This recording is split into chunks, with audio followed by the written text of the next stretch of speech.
Hello there, Masa's here from Kimono Tribe. In this video, I will share my journey of how to make Haori for her with you. Without further ado, let's get to it. As usual, let's talk about materials that you will need. A fabric. Because it's getting chillier, I decided to pick a little thicker material. Fabric scissors.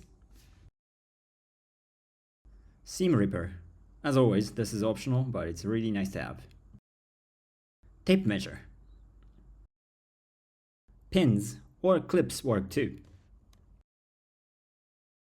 Sewing kit, or technically speaking, you just need sewing needles. Thread, any color of your choice. Iron. Sewing machine. As always, sewing machine is definitely optional. If you want to go the traditional way, which is hand sewing, it is definitely possible. And I completely forgot, but you would need lace, about 5 centimeters, 2 strips. Now let's take measurement. A will determine the final length of your haori. Generally, the hem of the haori to be hiding your butt or hiding your knee is considered to be a good length. B is going to be the shoulder width. You want to measure from one end of the shoulder going over the bone that sticks out at the neck to the other side of the shoulder. C is arm length. You want to measure from the bone that sticks out back of your neck going over the shoulder and to your wrist where the bone sticks out. D is the circumference of your body. You want to measure the largest part of your body. Once all the measurements are done, we can plug all the numbers into this formula to get your own measurements. Once we get all the correct measurements, we can take those numbers into a cutting pattern.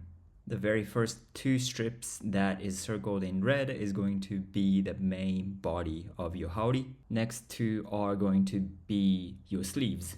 And the last one is going to be your color.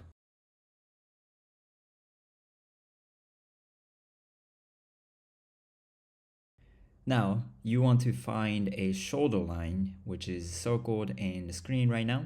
And from there, you want to extend approximately 4 centimeters and mark out approximately 10 centimeters from the center line. Once you mark down, you can cut those grayed areas off.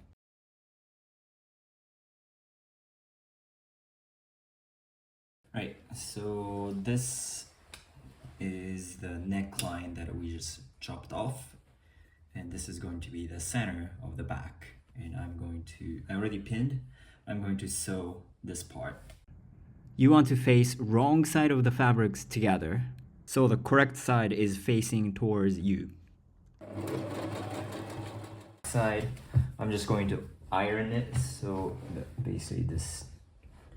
And now I'm folding it as so, and then pin all the way down. Yellow line indicates the very first line that we sewed off already. And now we are flipping the fabrics all together to sew the red line in order to hide the edge and the yellow line.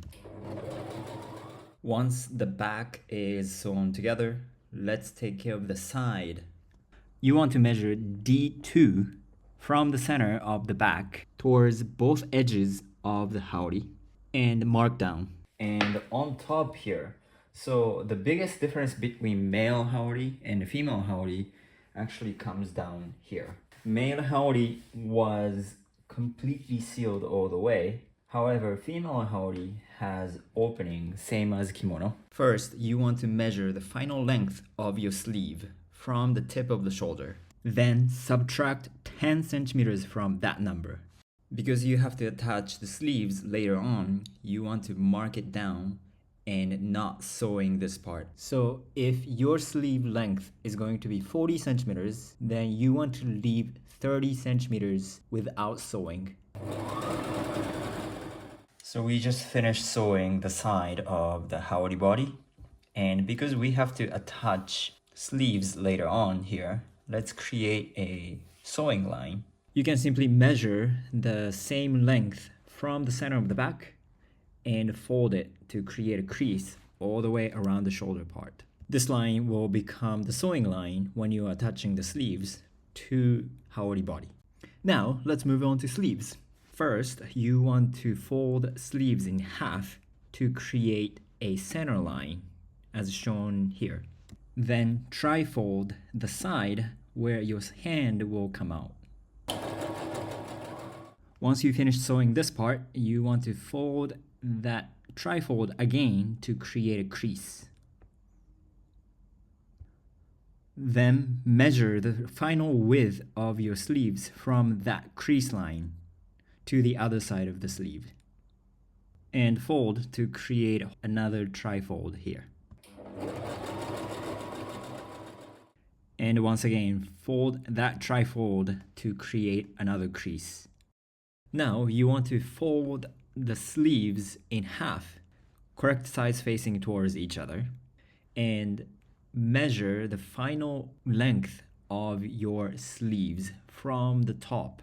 You can mark down with your pin or possibly create a whole another crease with iron. Then measure half the length of your sleeves from the top where your hand is supposed to come out and mark down, as shown in the yellow line in the diagram. From that yellow line, going down and to the other side of the sleeves, as shown in the green line in the diagram. This becomes the sewing line when you are creating the sleeves. And now let's take care of the bottom part so it doesn't frail. What you want to do is, if you have enough real estate like I do, you can do tri-fold. If you do not have enough real estate here, what you can do is basically both sides inwards. Now let's move on to color. First thing I'm going to do, fold in half and create a crease all the way along. By the way, if you are using very thin material, as in thin fabric, and need rigidity on the color, you can use a fabric interface, just like that. And then I'm going to open it up and measure the final width of the color you want. In this one particular, 7 centimeters. So I am going to create a crease at the 7 centimeters mark all the way along. If the fabric is too thick that it doesn't want to stay where it is, what you can do is, of course, use the pins or clips to hold it down. Once you finish one side, of course, you want to move to the other side. Right, so all the parts should be taken care of already. Now, let's start attaching them together. First thing you want to do is attach the sleeves. Unlike male Haori, female Haoris has openings under armpit. By the way, if you want to close completely all the way off, that is possible. If that is the case, you may want to watch Haori for Men. So first thing you want to do is flip the sleeves. So this is the correct side and this is the inside. And what you want to do is insert this inside the Haori. And then because you already created a crease, you want to pull it to the point that crease line meets together.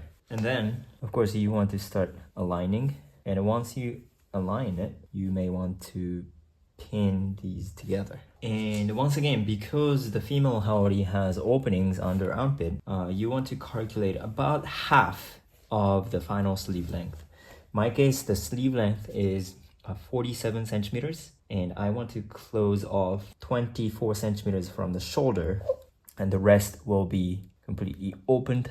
And then once you finish this side, of course, you want to do the same on the back side as well. Of course, you have 2 sleeves, so you want to do both sides as well.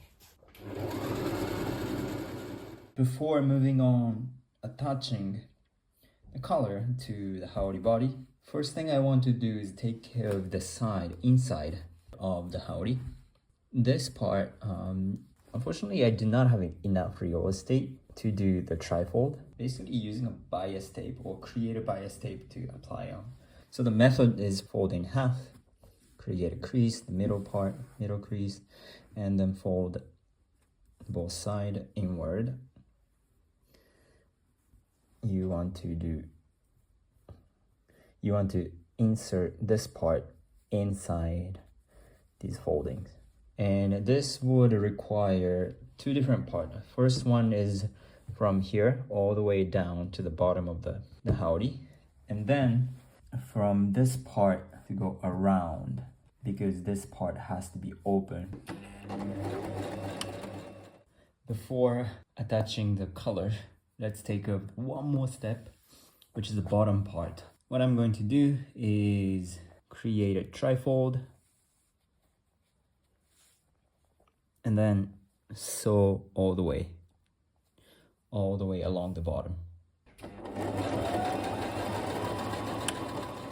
So finally, I am attaching the color to the haori body. And the first thing I did was, so this is going to be the center. This kind of shadow is actually the center of the color. And it didn't create enough crease to show you here, but there is a fine line actually going through all the way, and I have about 1.5 centimeters here. So basically I am aligning very end of the back and the end of the color together, except the very tip of the shoulder, because it has to create kind of natural curvature that imitates the back of the neck. So it looks straight because I'm holding straight, but it's actually slightly like a reverse V almost. So this is the highest point going down slightly. And then when you turn this from the tip, I'm aligning back down to the side. So these ends meet again here. And once you pin all the way, we can again start sewing.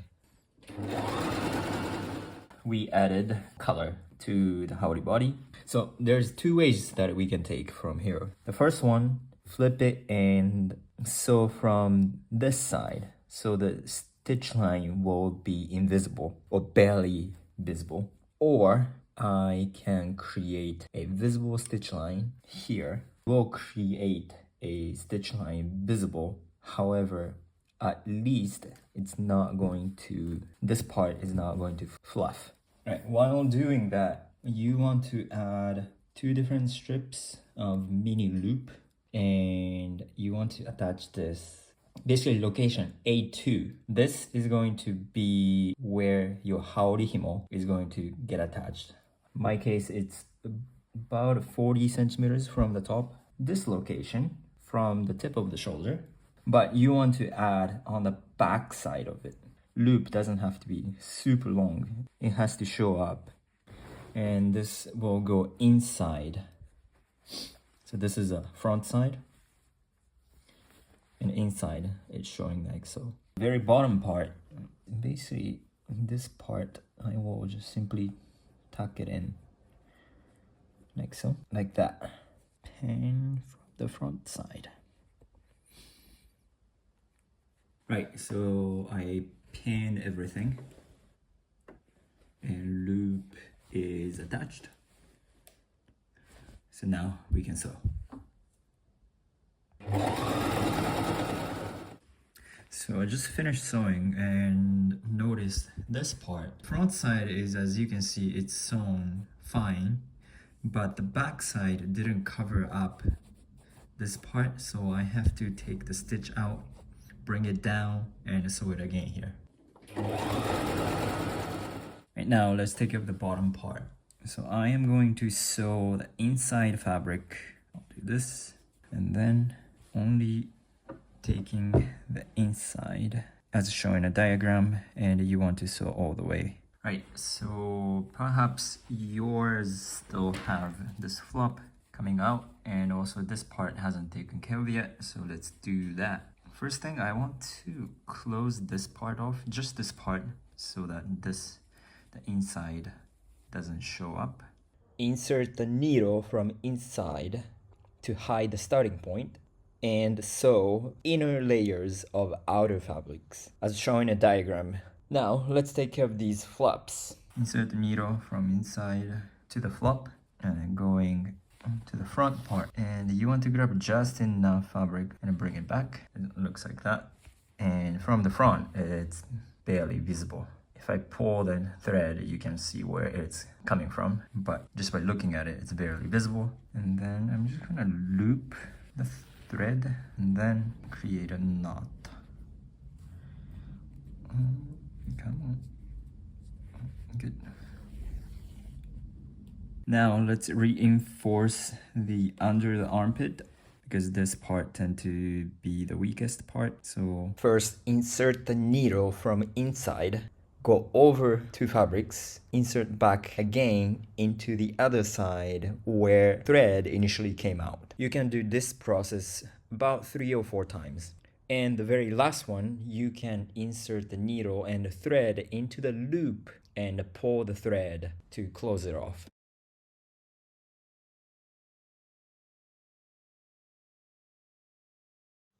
So that was pretty much my process of creating a haori for her. First and foremost, I would like to thank this comment that I received on YouTube. Thank you very much for the inspiration. And I would like to thank Nini for kindly volunteering for this particular project. If you have any questions, please drop in a comment below. I will answer as many and as much as possible. Also, if you have any ideas of kimonos or haoris that you would like to see, please drop in a comment below. I would love to get inspiration from or even try to make your dream kimono. And lastly, but not least, I would like to thank you for watching all the way till the end of the video. Really appreciate that. More kimono projects like this are coming on the way, so please stay tuned. But until then, wear your story.